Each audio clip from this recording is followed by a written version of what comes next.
யோகம் அப்படின்றத பொறுத்த வரைக்குங்க மன ரீதியான பிரச்சனை அதிகமாக இருக்குதா இல்லை ஜோதிட ரீதியான பிரச்சனை அதிகமாக இருக்குதா அப்படின்னு நம்ம பார்த்தோம்னா மன ரீதியான பிரச்சனைகள் தான் அதிகமாக இருக்குது. நம்ம 7ஆம் இடம் தான் கலத்திரஸ்தானம் அப்படின்றதுனால 7ஆம் இடத்தை நம்ம பிரதானப்படுத்தி நம்ம இங்கே பலன் சில விதிகள் வந்து பார்க்கலாம். அதாவது பிரிவினை அப்படிங்கிறதுங்க குறுகிய கால பிரிவினையும் இருக்குது, ஒரு மத்தியம வயசில் நடக்கிற பிரிவினையும் இருக்குது, ரொம்ப காலந்தாழ்ந்து ஒரு 45 வயசுக்கு மேலே நடக்கிற பிரிவினையும் இருக்குது. லக்னமாக வச்சு பலன் பாருங்க. ஒருத்தவங்க வந்து ஜாதகம் கொடுத்தாங்க, பையனோட ஜாதகத்தில் ராகுகேது தோஷம் இருக்குது, பொண்ணோட ஜாதகத்தில் ராகுகேது தோஷம் இல்லைங்க, நாங்கள் வந்து தெரியாமல் மேட்ச் பண்ணிட்டோம், ஆனால் கல்யாணம் ஆகி 6-7 வருஷம் ஆச்சு, குழந்தை இல்லை. முதல் பேச்சாளராக திருமதி ஆனந்தி மேடம் அவர்கள் இருதார யோக ஜாதக அமைப்பு என்ற தலைப்பில் சிறப்புரையாற்றுவார். மேடம் அவர்களை வருக வருகன்னு வரவேற்கிறோம். துரைசாமி ஐயா முன்னாடி வாங்க. உடலும் உயிரும் தந்த தாய் தந்தையருக்கு தலை வணங்குகிறேன். ஜோதிட ஞானம் வழங்கிய அனைத்து ஜோதிட குருமார்களின் பொற்பாதங்களை நமஸ்கரிக்கிறேன். எஸ்கே ஜோதிட பயிற்சி மையம் மற்றும் ஸ்ரீ யோக வாராகி சக்தி பீடம் இணைந்து நடத்தும் 24வது மாதாந்திர கருத்தரங்கிற்கு வருகை தந்திருக்கும் அனைத்து ஜோதிட ஆர்வலர்களையும் ஜோதிட ஆசான்களையும் பணிவன்புடன் வரவேற்கிறேன். நான் ஆனந்தி, சேலம். இந்த கருத்தரங்கில் 24வது கருத்தரங்கில் இருதார யோகம் பற்றிய ஜாதக அமைப்பு எப்படி இருக்கும் அப்படின்றத பற்றி நான் பேச வந்திருக்கிறேன். அதாவது பொதுவாக ஒரு நாளைக்கு நம்ம ஒரு 10 ஜாதகம் பார்த்தோம்னா ஒரு 5 ஜாதகம் திருமண தடைன்னு வர்றாங்க, அடுத்து ஒரு 5 ஜாதகம் வந்து திருமணம் நடந்ததில் பிரச்சனை விவாகரத்துன்னு வராங்க. அப்போ மோரார்லெஸ் ஒன்று திருமண தடைன்னு வராங்க, இல்லை திருமணம் ஃபெயிலியர்னு வர்றாங்க. அப்போ திருமணம் சம்மந்தப்பட்ட விஷயங்கள் வந்து விஸ்வரூபமாக வந்து உலகத்தில் நடமாடிக்கிட்டு இருக்கு அப்படின்றத நம்மளால் புரிஞ்சுக்க முடியுது. இருதார யோகம் அப்படின்றத பொறுத்த வரைக்குங்க மன ரீதியான பிரச்சனை அதிகமாக இருக்குதா இல்லை ஜோதிட ரீதியான பிரச்சனை அதிகமாக இருக்குதா அப்படின்னு நம்ம பார்த்தோம்னா மன ரீதியான பிரச்சனைகள் தான் அதிகமாக இருக்குது. மன ரீதியான பிரச்சனைகள் அப்படின்னா கூட அதில் ஜோதிட ரீதியாக ஏதாவது ஒரு காரணம் இருந்தால் தான் அந்த மன ரீதியான பிரச்சனையும் ஜாதகருக்கு இருக்கும். ஒரு ஜாதகத்தை பொறுத்த வரைக்கும் வந்து திருமணம் தொடர்பான பாவகங்கள் வந்து 1, 2, 7, 8. இந்த 1, 2, 7, 8 பாவகங்கள் திருமணம் தொடர்பான பாவகங்களாக இருந்தால் கூட நம்ம 7ஆம் இடம் தான் கலத்திரஸ்தானம் அப்படின்றதுனால 7ஆம் இடத்தை நம்ம பிரதானப்படுத்தி நம்ம இங்கே பலன் சில விதிகள் வந்து பார்க்கலாம்.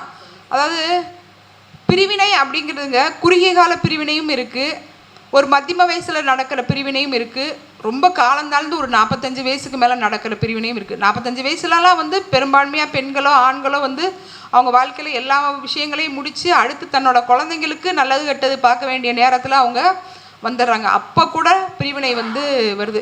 கல்யாணம் ஆகி குறுகிய காலத்தில் வந்து பிரிவினை வர்றது வந்து அவங்களுக்குள்ள ஒரு புரிதல் இல்லை, அந்யோன்யம் இல்லை, நெருக்கம் குறையுது அப்படின்னு வந்து சொல்லலாம். பிள்ளைங்களுக்கு கல்யாணம் ஆகின பிறகு கூட பிரிகிறவங்களும் இருக்கிறாங்க, கல்யாண வயசில் பிள்ளைங்களை வச்சுக்கிட்டு பிரிகிறவங்களும் இருக்கிறாங்க. ஒரு ஜாதகத்துலைங்க லக்னத்துக்கும் லக்னாதிபதிக்கும் 7ஆம் அதிபதி சம்பந்தம் இருந்தால் அவங்க ஜாதகத்தில் எவ்வளோ ஒரு குறைபாடுகள் இருந்தாலுமே வந்து ஜாதகர் வந்து கடைசி வரைக்கும் பிரியாமல் வந்து வாழ்கிறாங்க. அதாவது லக்னாதிபதிக்கும் 7ஆம் அதிபதிக்கும் ஏதாவது சம்பந்தம் இருந்தால், எந்த விதத்தில் சம்பந்தம் இருந்தாலும் அவங்களுக்குள்ள எவ்வளோ கருத்து வேறுபாடு இருந்தால் கூட அந்த ஜாதகத்தில் எவ்வளோ ஒரு குறைபாடுகள் இருந்தாலும் சேர்ந்து வாழ்கிறதுக்குள்ள அமைப்புகள் வந்து இருக்குது. லக்னத்துக்கும் 7ஆம் அதிபதிக்கும் சம்பந்தம் இல்லாதவர்கள் அவங்க ஜாதகத்தில் எவ்வளோ ஒற்றுமையான அமைப்புகள் இருந்தால் கூட ஒரு குறிப்பிட்ட காலத்துக்கு மேலே வந்து பிரிவினையை நோக்கி தான் வந்து போகிறாங்க. இப்போ லக்னாதிபதியை எடுத்துக்கங்க, அவர் வந்து லக்னத்திலிருந்து 7ஆம் இடத்தை பார்க்குறது வந்து ஒரு சிறப்புன்னு நம்ம வந்து இப்போ வந்து சொல்லிட்டோம். இப்போ நல்லா புரிஞ்சுக்கோங்க, ஒரு ஜாதகத்தில் வந்து மறைவு ஸ்தானங்கள் அப்படின்னு சொல்லக்கூடியவர்கள் வந்து 3, 6, 8, 12. இதில் 3ஆம் இடத்தை வந்து பாதி மறைவு ஸ்தானம்னு வந்து சொன்னால் கூட இப்போ நம்ம 6, 8, 12களை நம்ம வந்து எடுத்து நம்ம வந்து பேசலாம். இப்போ லக்னத்தில் வெறுமனே 6 குடையவன் வந்து இருந்தால், வெறுமனே 8 குடையவன் இருந்தால், 12 குடையவன் இருந்தால் காலதாமத திருமணத்தை கொடுக்குது.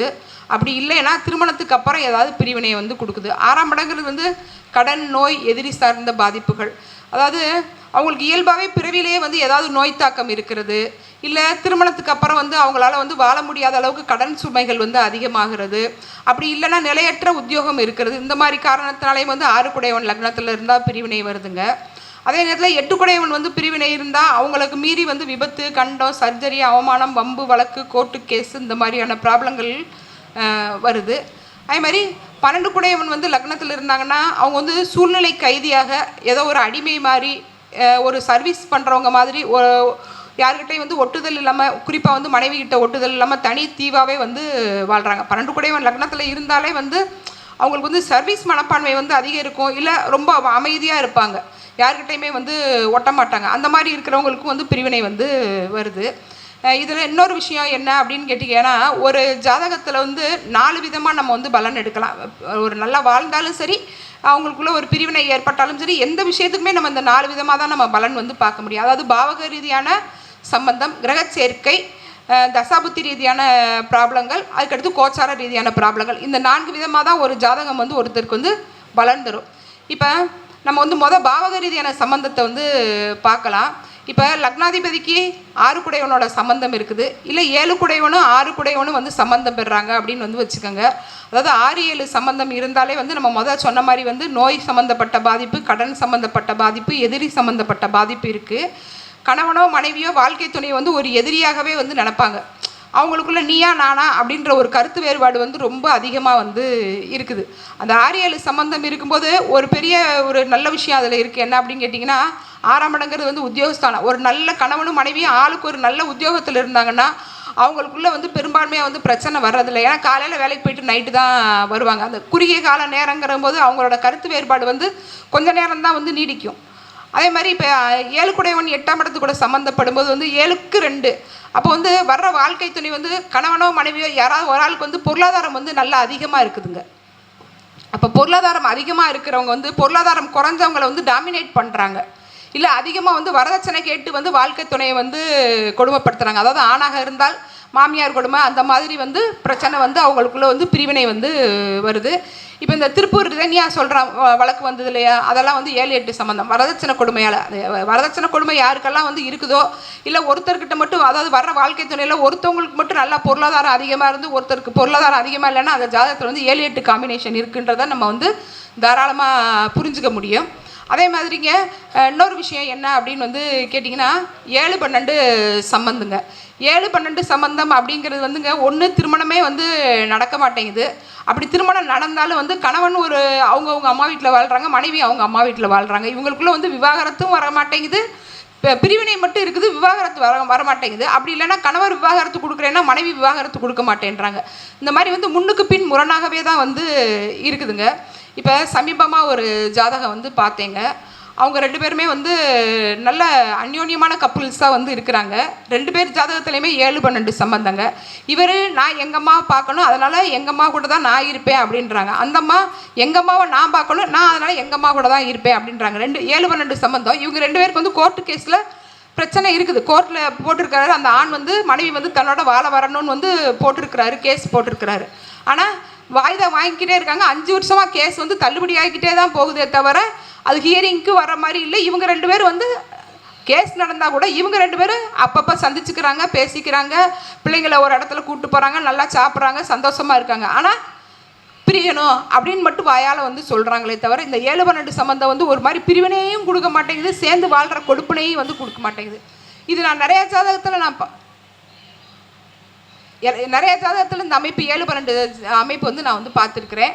இப்போ ஒரு ரிஷப லக்கணத்தை எடுத்துக்கங்க. அவங்களுக்கு வந்து 7 குடையவனே வந்து 12 குடையவனாக வர்றாரு. அதாவது 7 குடைய செவ்வாயே வந்து 12 குடையவனாக வர்றாரு. ஒரு துலாம் லக்கணத்தை ஒரு ரிஷப லக்கணத்தை எடுத்துக்கங்க. 7 குடைய செவ்வாயே வந்து 12 குடையவனாக வர்றாங்க. இந்த 7-12 காம்பினேஷன் என்ன பண்ணுறாங்க அப்படின்னு கேட்டிங்கன்னா, ஒரு குறிப்பிட்ட காலகட்டங்களில் சமசப்தமாக லக்கணமாக இருந்தால் கூட ஒரு குறிப்பிட்ட காலகட்டங்களில் அவங்களுக்குள்ள ஒரு பிரச்சனை வந்து வரத்தான் வந்து இது காலந்தாழ்ந்து பிரச்சனை வந்து வருது. அதே மாதிரி இப்போ 7ஆம் இடம் வந்து திதி சூன்யமாகுதுன்னு வந்து வச்சுக்கோங்க. இப்போ ஒரு மேசலக்கணம்னு வச்சுக்கோங்க.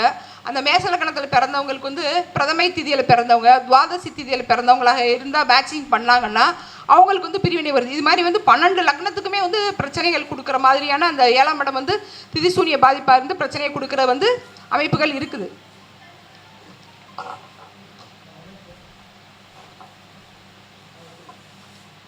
அதே மாதிரி இப்போ ராகுகேது தோஷத்தை எடுத்துக்குவோம். ராகுகேது தோஷம் இருக்கிறவங்களுக்கு ராகுகேது தோஷம் இருக்கிற ஜாதகத்தை தான் மேட்சிங் பண்ணணுமா அப்படின்னு வந்து பார்த்தா அப்படி எந்த விதியும் வந்து கிடையாதுங்க. ராகுகேது தோஷம் இருக்கிறவங்களுக்கு ராகுகேது தோஷம் இல்லாதவங்கள தாராளமாக வந்து கல்யாணம் முடிக்கலாம். ஆனால் ராகு தசையோ கேது தசையோ கல்யாணம் ஆகினா ஒரு குறுகிய காலத்துக்கு அவங்களுக்கு வராமல் இருந்தால் போதும். ஒரு 3 வருஷம் 5 வருஷம் ஒரு 10 வருஷத்துக்கு வந்து அந்த ராகு தசையோ கேது தசையோ வராமல் இருந்தால் இருக்கட்டும். ஆனால் தசை வரலைனாலும் புத்தி வரும் இல்லையா? அப்போ ஒரு பழமொழி சொல்லுவாங்க, எனத்தோட தான் சேரணும் அப்படின்னு வந்து ஒரு பழமொழி சொல்லுவாங்க. இப்போ 1 2 7 8 வந்து ராகு கேதுக்கள் சம்மந்தப்பட்டால் அதே மாதிரி இருக்கிற ஜாதகத்தை வந்து மேட்சிங் பண்ணால் அது தன்னுக்குள்ளே அந்த பாம்புனா பாம்பு கூட சேர்ந்து அது தன்னோட குறைபாட்டை வந்து நிவர்த்தி பண்ணிக்கிறது. இப்போ அந்த தசாபுத்திகள் வந்தாலும் வந்து அவங்களுக்கு ஒரு பிரிவினை வந்தால் அந்த குறுகிய கால பிரிவினையாக வந்து இருக்குதே தவிர பெரிய பிரச்சனைகள் வந்து வர்றது வந்து இல்லை. இது இன்னொரு விஷயம் என்ன அப்படின்னு வந்து கேட்டிங்கன்னா, ஒரு ஜாதகத்துக்குங்க லக்னத்தை வச்சு நம்ம பலன் பார்க்குறத விட லக்னாதிபதியை வச்சு பலன் பார்க்குறது ரொம்ப சிறப்பாக இருக்குங்க. லக்னாதிபதி நின்ற வீட்டை லக்னமாக வச்சு பலன் பாருங்க. ஒருத்தவங்க வந்து ஜாதகம் கொடுத்தாங்க, பையனோட ஜாதகத்தில் ராகுகேது தோஷம் இருக்குது, பொண்ணோட ஜாதகத்தில் ராகுகேது தோஷம் இல்லைங்க, நாங்கள் வந்து தெரியாமல் மேட்ச் பண்ணிட்டோம், ஆனால் கல்யாணம் ஆகி 6-7 வருஷம் ஆச்சு, குழந்தை இல்லை அப்படின்னு வந்து சொல்கிறாங்க. ஆனால் அவங்களுக்குள்ள எந்த கருத்து வேறுபாடும் இல்லை, அவங்க குழந்தை இல்லைன்றதை அவங்க பெருசாக நினைக்கல. எதனால் அவங்களுக்குள்ள அந்த பாதிப்பு இல்லை அப்படின்னு வந்து பார்த்தீங்கன்னா, அந்த பெண்ணுக்கு வந்து லக்னாதிபதி கூட வந்து ராகுகேது சம்மந்தம் வந்து இருக்குது. லக்னம் கூட இருந்தாலும் வந்து பாதிப்பு கொடுக்கும், லக்னாதிபதி கூட இருந்தாலும் பாதிப்பு கொடுக்கும்லாம் வந்து கிடையாது. அந்த கிரகங்களோட தசாபுத்தி வந்தால் மட்டும்தான் வந்து பாதிப்பு கொடுக்கும். இதை வந்து செயல்படாத தோஷங்கள்னு நம்ம வந்து சொல்லலாம். செயல்படுற தோஷங்கள், செயல்படாத தோஷங்கள், அதாவது தசாபுத்தி கூட சம்மந்தப்படுற தோஷங்கள் தான் வந்து செயல்படுற தோஷங்கள். தசாபத்தி கூட சம்மந்தப்படாத தோஷங்களை வந்து நம்ம வந்து செயல்படாத தோஷங்கள்னு கணக்கு வச்சு நம்ம தாராளமாக வந்து பொருத்தம் வந்து போடலாம். அதே மாதிரி இப்போ ராகு கேது தோஷத்தை பொறுத்த வரைக்கும் தனித்த ராகுவோ கேதுவோ பெரும்பான்மையாக வந்து பிரச்சனை வந்து கொடுக்க மாட்டாங்க. 7ஆம் அதிபதி கூட, அதாவது ஒரு ஜாதகத்தில் 2 குடையவன் கூடையோ 7 குடையவன் கூடையோ வந்து சேர்ந்துருந்தால், லக்னாதிபதி கூட சேர்ந்துருந்தால் அந்த ராகுகேது வந்து பிரச்சனையை வந்து தர்றாங்க. இல்லை கலத்திர கார கிரகமான ஆணோட ஜாதகமாக இருந்தால் சுக்கிரன், பெண்ணோட ஜாதகமாக இருந்தால் செவ்வாய்க்கு சம்பந்தம் இருந்தால் அந்த கலத்திர கார கிரகங்கள் கூட வந்து ராகுக்கோ கேதுவோ சம்பந்தம் இருந்தால் வந்து அது முன்னுக்கு பின் முரணான பலன். ஒன்று திருமணத்துக்கு முன்னே ஒரு பாதிப்பை கொடுக்குது, அதாவது திருமண தடையை கொடுக்குது, அல்ல திருமணத்துக்கு அப்புறமா வந்து ஒரு பாதிப்பை வந்து கொடுக்குது. அது மாதிரி இப்போ லக்னாதிபதி கூடையோ 7 குடையவன் கூடைய ராகு வந்து சம்மந்தப்பட்டால் அவங்க வந்து பாதிக்கப்பட்ட பெண்ணை வந்து திருமணம் செஞ்சால் பெருசாக வந்து பாதிக்கிறது இல்லை. அதே மாதிரி 7ஆம் இடத்து கூட நீச்ச கிரகங்கள் சம்மந்தப்படுறவங்களும் வந்து பாதிக்கப்பட்ட ஒரு பெண்ணையோ ஒரு ஆணையோ கல்யாணம் பண்ணாலும் அவங்களுக்கு வந்து திருமண வாழ்க்கை வந்து பாதிக்கிறது இல்லை. அந்த கிரக சம்பந்தங்களில் வந்துங்க பாவக சம்பந்தங்களில் வந்து 3-7 சம்பந்தம் இருக்கிறது வந்துங்க காதல் திருமணம், விருப்ப விவாகம், அவங்க வந்து ரெஜிஸ்டர் மேரேஜ் பண்ணிக்கிறாங்க அப்படின்னு ஒரு கருத்து வந்து இருக்குது. அது உண்மைதாங்க. எவ்வளோ வேகமாக அவங்க வந்து ரெஜிஸ்டர் மேரேஜ் பண்ணிக்கிறாங்களோ அவ்வளோ வேகமாக அவங்க வந்து விவாகரத்துக்கு வந்துடுறாங்க. அந்த 3-7-11 வந்து சம்மந்தம் வந்து அவங்களுக்குள்ள ஒரு காமத்துக்கு தான் அங்கே வந்து முக்கியத்துவம் இருக்குதே தவிர அவங்களோட வாழ்க்கைக்கு மித்த விஷயங்களுக்கு வந்து அங்கே வந்து முக்கியத்துவம் வந்து வரலை. அது எவ்வளோ ஆசை 60 நாள் மோகம் 30 நாள்ன்ற மாதிரி வந்து வேகமாக வந்து அந்த பிரிவினை வந்து நோக்கி அவங்க போயிடுறாங்க. அதே மாதிரிங்க 7, 9, 11 இந்த பாவங்கள் சம்மந்தப்பட்டால் அது வந்து வலுவான தாரதோஷங்க. ஒன்று திருமணத்துக்கு முன்னே யாருக்குமே தெரியாத ஒரு வாழ்க்கையை வந்து அவங்க வந்து அனுபவிச்சிடுறாங்க, இல்லை திருமணத்துக்கு அப்புறம் யாருக்குமே தெரியாத ஒரு வாழ்க்கையை வந்து அவங்க வந்து என்ஜாய் பண்ணுறாங்க. அதாவது தனக்குன்னு குடும்ப சூழ்நிலைக்குன்னு ஒரு வாழ்க்கை, தன்னோட இஷ்டத்துக்குன்னு ஒரு வாழ்க்கை. அந்த 7, 9, 11 சம்மந்தம் அந்த மாதிரி இருக்குதுங்க. இப்போ கிரக சேர்க்கையை எடுத்துக்கிட்டிங்கன்னா வந்துங்க, நம்ம வந்து போன மீட்டிங்கில் வந்துங்க கிரக சேர்க்கைக்கும் திருமண தடைக்கும் சம்மந்தம் இருக்குதுன்னு வந்து பேசியிருந்தேன். அதில் வந்து ஒருத்தர் வந்து கருத்து போட்டிருந்தாரு. என்ன போட்டிருந்தாரு அப்படின்னு கேட்டிங்கன்னா, இந்த கருத்து வந்து தவறானதுன்னு மட்டும் போட்டிருந்தாருங்க. எப்படி தவறாக போகும்?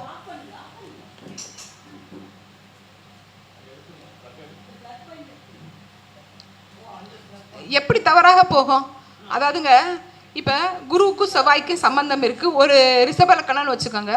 7 குடையவன் வந்து செவ்வாங்க, 8 குடையவன் வந்து குருங்க. இந்த 2 கிரக சம்பந்தமும் இருக்குது. இப்போ அவங்களுக்கு குருதசையில் செவ்வாபுத்தி வருது, பிரிவினை வராமல் அப்போ என்ன நடக்கும்?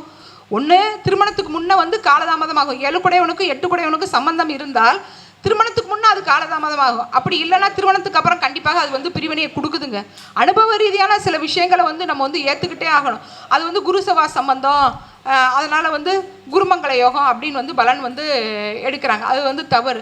அதே மாதிரி இப்போ சூரியன், புதன், சுக்கிரன் இந்த 3மே வந்து முக்கூட்டு கிரகங்கள்க. இந்த முக்கூட்டு கிரகங்கள் வந்து அடுத்தடுத்த கட்டங்களில் சேர்ந்து தான் வந்து பயணிப்பாங்க. ஒரு கும்பல லக்னம்னு வந்து வச்சுக்கோங்க. அவங்களுக்கு வந்து 7 குடையவன் சுக்கிரன் வந்து சிம்மத்திலே வந்து ஒரு 29 டிகிரியில் இருக்கிறாரு அப்படின்னா, புதன் வந்து கண்ணியில் வந்து உச்சமாக வந்து இருக்கிறாருன்னு வச்சுக்கோங்க. அவரே வந்து ஒரு 2 டிகிரியில் வந்து உத்தரத்துலேயே வந்து இருக்கிறாருன்னா, இப்போ வந்து இந்த 29 டிகிரியும் அந்த புதனுக்கு வந்து சம்மந்தம் இருக்கும். 3 டிகிரி தான் வந்து பாக இடைவெளி வித்தியாசம் வந்து இருக்கும். இந்த மாதிரி இருந்தாலும் கண்டிப்பாக வந்து பாதிப்பை வந்து கொடுக்கும். இப்போ இன்னைக்கு ஐயா அந்த குருமூர்த்தி ஐயா வந்து ஒரு ஜாதகம் இன்னைக்கு இப்போ காலையில் காமிச்சிட்டு இருந்தாங்க. அந்த ஜாதகத்தில் பார்த்தீங்கன்னா சுக்கிரன் வந்து முதல் தொடுறது வந்து கேதுங்க, அதுக்கடுத்து தொடுறது வந்து செவ்வாய். அப்போ அந்த சுக்கிரனுக்கும் செவ்வாய்க்கும் வந்து சம்மந்தம் இல்லாமல் ரெண்டுக்குமே வந்து அந்த கேது வந்து பிரிக்குதுங்க. அந்த மாதிரி பிரித்தாலும் வந்து ஒன்று திருமண தடை வந்து இருக்கும், இல்லை திருமணத்துக்கு அப்புறம் கண்டிப்பாக வந்து விவாகரத்தை நோக்கி வந்து போகிறாங்க. அதே மாதிரி ராகு கேது மையப்புள்ளியில் கலத்தர காரக கிரகங்கள் இருந்தாலும், அதாவது சுக்கிரன் இருந்தாலோ செவ்வாய் இருந்தாலோ, அவங்க ஜாதக ரீதியான 7 குடைவன் இருந்தாலோ அவங்களுக்கு திருமண தடை கண்டிப்பாக இருக்குது, இல்லை திருமணத்துக்கு அப்புறம் பிரிவினை இருக்குது, இல்லை வாழ்க்கை பூரா வந்து ஒரு மன உளைச்சலான ஒரு வாழ்க்கையே வந்து வாழ்கிறாங்க. சுற்றி முற்றி நீங்கள் எங்கே பார்த்தாலும் வந்து லக்னாதிபதிக்கும் 7 குடைவனுக்கும் ஏதாவது ஒரு விதத்தில் சம்பந்தம் இருந்தால், அவங்களுக்குள்ள கருத்து வேறுபாடு இருந்தாலும், அவங்க ஜாதக ரீதியான பிரச்சனை இருந்தாலும் பெரும்பான்மையாக வந்து பிரிவினை வந்து வர்றதில்லைங்க. இப்போ இந்த கிரக சேர்க்கையிலேயே வந்து வலுவான ரொம்ப மோசமான கிரக சேர்க்கை அப்படின்னா சனி செவ்வாய் சம்பந்தங்க, சுக்கிரன் சனி சம்பந்தங்க. இந்த 2 சம்பந்தமுங்க திருமணத்துக்கு முன்னே வந்து ஒரு பிரச்சனையை கொடுக்குது, அப்படி இல்லைன்னா திருமணத்துக்கு அப்புறம் ஒரு பிரச்சனையை வந்து கொடுக்குது.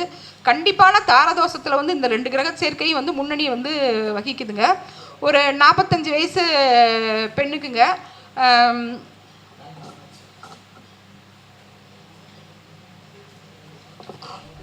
இது ஒரு ஜாதகம் மட்டும் கிடையாது, ஒவ்வொரு விஷயத்துக்கும் நான் இப்போ சொன்ன ஒவ்வொரு விஷயத்துக்குமே நம்ம வந்து ஒரு 20-30 ஜாதகம் வந்து ஆய்வு பண்ணி பார்த்துருக்குறோம்.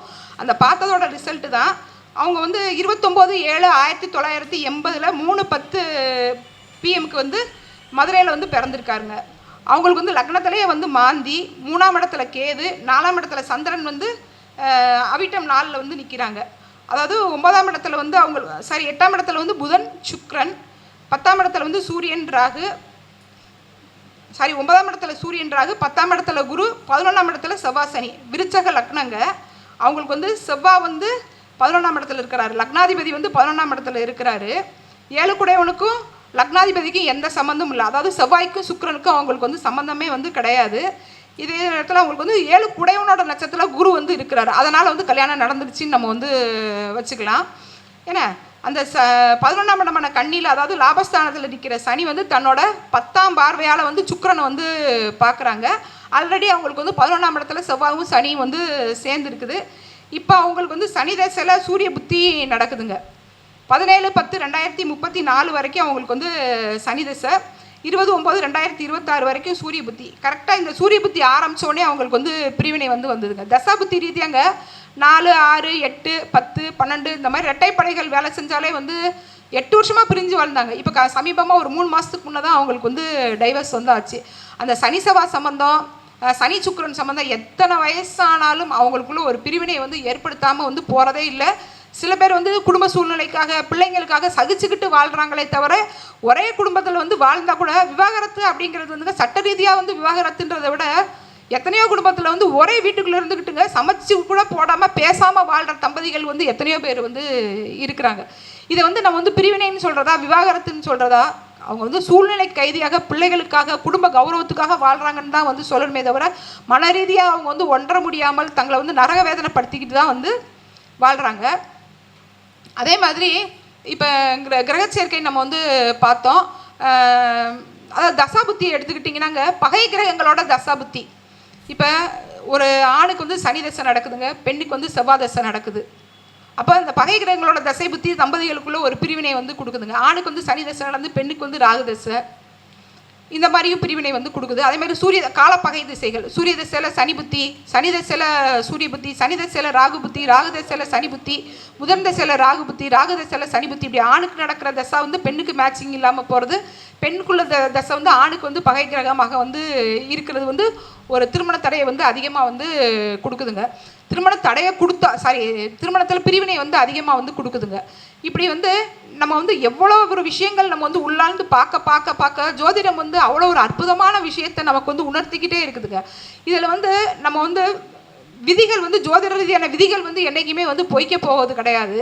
ஆனால் அனுபவம் சிறந்த ஆசான்கள். நம்ம வந்து ஒவ்வொரு நாளும் ஒவ்வொரு ஜாதகத்தையும் நம்ம வந்து ரசித்து பார்க்க அந்த ஜாதகத்தில் உள்ள அவ்வளோ ஒரு சூட்சுமமான விஷயங்களை பிரபஞ்சங்கள் வந்து நமக்கு வந்து அப்படியே உணர்த்திக்கிட்டே வந்து இருக்கும். அப்போ நம்ம ஜாதகத்தை வந்து நம்ம வந்து ஒரு கிளையண்ட்டாக ஒரு நோக்கத்தோடு வந்து நம்ம பார்க்காம பிரபஞ்சம் அவங்களுக்கு எந்த விதமான விஷயத்தில் அங்கே சிக்கலை வந்து ஏற்படுத்தியிருக்கு அப்படின்றத நம்ம வந்து தெளிவாக வந்து புரிஞ்சுக்கிட்டு நம்ம வந்து பதில் சொன்னோம்னா அந்த ஜாதகம் வந்து திருமணம் கடைசி வரைக்கும் திருமண வாழ்க்கையில் வந்து நிலைப்பாங்களா, அவங்களுக்குள்ள ஏதாவது வந்து கருத்து வேறுபாடு வருமா, இந்த மாதிரியாக நம்ம பல விஷயங்கள் நம்ம வந்து சீர்தூக்கி பார்க்க முடியும்.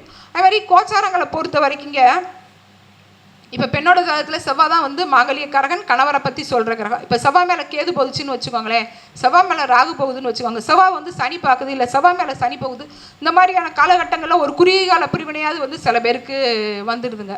அதுமாதிரி தசாபுத்தி வந்து குறுகிய கால தசாவாக இருந்தால் ஒரு சில பேருக்கு வந்து ஒரு 6 மாதம் 1 வருஷம் ஏதோ ஒரு கருத்து வேறுபாடுகாரமாக இருந்துட்டு தசாபுத்தி வந்து சாதகமானவனே சேர்ந்து வாழ்கிறவங்களும் இருக்கிறாங்க.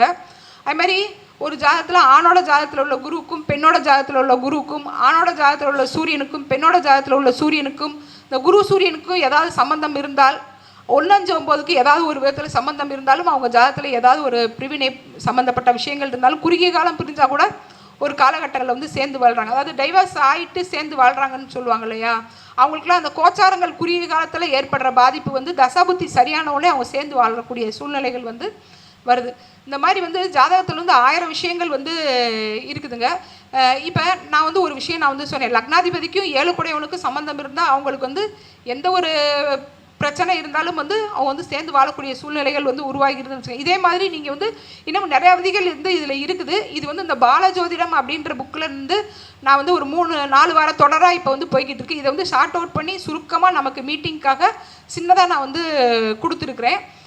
இப்போ உண்மையிலே வந்து கணவன் மனைவிக்குள்ள கருத்து வேறுபாடு இருக்குது அப்படின்னா என்ன பரிகாரம் செய்யலாம் அப்படின்னு கேட்டிங்கன்னா, செவ்வாய்க்கிழமை காலையில் 8 மணிலேருந்து 9 மணி வரைக்கும் சுக்கிர ஓரை வந்து வருங்க. அந்த சுக்கிர ஓரையில் விநாயகருக்கு பக்கத்தில் வந்து 2 சர்ப்பங்கள் வந்து பிணைஞ்ச மாதிரியான சிற்பங்கள் வந்து இருக்கும். அந்த மாதிரியான சிற்பங்களுக்கு வந்து நல்ல ஒரு தண்ணீர், பால் இந்த மாதிரி எல்லாம் வந்து அபிஷேகம் பண்ணி, அதுக்கப்புறம் வந்து நல்ல ஒரு வாசனை திரவியங்கள்லாம் நல்ல ஆடை அணிவிச்சு மாலையெல்லாம் போட்டு நல்லா வந்து அவங்க கணவன் மனைவி அவங்க 2 பேருக்கும் தொடர்ந்து அந்த செவ்வாய்க்கிழமை காலையில் 8 மணிலேருந்து 9 மணி வரைக்கும் வர சுக்கிர ஓரையில் அர்ச்சனை பண்ணி அபிஷேகம் பண்ணிட்டு வந்தாலே வந்து அவங்களுக்குள்ள பாதிப்புகள் வந்து விலகுது. இதில் நிறையா விஷயங்கள் இருக்குது. ஆனாலும் நம்ம வந்து ஒரு குறிப்பிட்ட கால அளவுன்றத கணக்கு பண்ணி நம்ம ஷார்ட் அவுட் பண்ணி கொடுத்துருக்குறோம். அதாவது ஒருத்தர் கமெண்ட் போட்டிருக்கிறாரு, எப்படி போட்டிருக்கிறாரு, இது வந்து தவறான கருத்துன்னு போட்டிருக்கிறாரு. ஒரு கும்பலக்கணத்துக்கு சூரியனும் புதனும் வந்து நெருக்கமாக இருந்தாலோ அடுத்தடுத்த கட்டத்தில் இருந்து பாகை இடைவெளி குறைவாக இருந்தாலும் கண்டிப்பாக பிரச்சனையை கொடுக்கும். இது தவறான கருத்துன்னு சொல்கிறதுக்கு வந்து இதில் வந்து இடமே வந்து கிடையாது. ஆய்வு பண்ணி பார்க்கணும். எந்த விஷயத்தையுமே வந்து சீர்தூக்கி பார்க்காம ஆய்வு பண்ணி பார்க்காம வந்து தவறாக வந்து புரிஞ்சுக்க வந்து கூடாது. இந்த வாய்ப்பினை வழங்கிய யோகநாத் குருஜி ஐயாவுக்கு நன்றிகள்.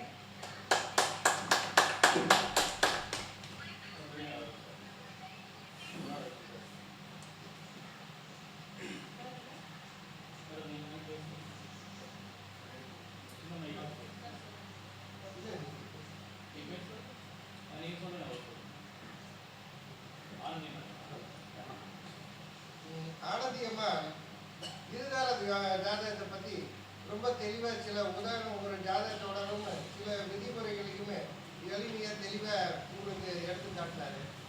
அதை நீங்களும் பல முறை கேட்டு பயனடைந்து பலருக்கு வழிகாட்டுங்க அப்படின்னு சொல்லுவாங்க. அவங்களுக்கு பொன்னாடை போட்டு சிறப்பு செய்யுங்க.